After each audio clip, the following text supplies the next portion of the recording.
ମୁଁ ଯାଉ ଦେଖିଲି ସେ ଝିଅଟା ଯାଉ ତା ବେକରେ ଗୋଟେ ଏଡେ ମୋଟା ଚେନ୍ ପଡ଼ିଛି। ମୁଁ ଅନଉଛି ଆଳୁ ସାଳୁ କିଏ ଯେ ନଥିବ ତାକୁ ଛପକେଇ ଟାଣିକି ନେଇ ପଳେଇ ଆସି। କିନ୍ତୁ ତୁ କ'ଣ ତାକୁ ଦେଇଥିଲୁ? ଦେଇଥିଲୁ? ଦେଇନଥିଲୁ ତାକୁ ନବା ପାଇଁ ତୋର କି ଅଧିକାର ଅଛି? କୋଉ ଅଧିକାର ତାଠୁ ଛଡ଼େଇଲୁ? ମହାପୁରୁଷ ଲେଖୁଛନ୍ତି ସେ କଥା। କ'ଣ ଲେଖିଥାଏ?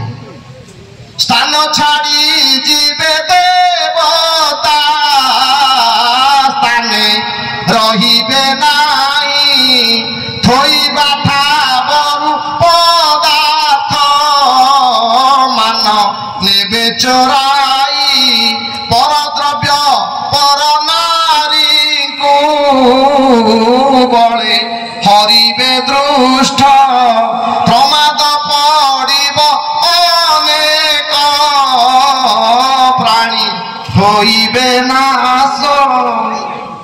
କ'ଣ ହଉଛି? କ'ଣ ହଉଛି ଏସବୁ? ମହାପୁରୁଷ ବାକ୍ୟ ଠିକ ନା ଭୁଲ?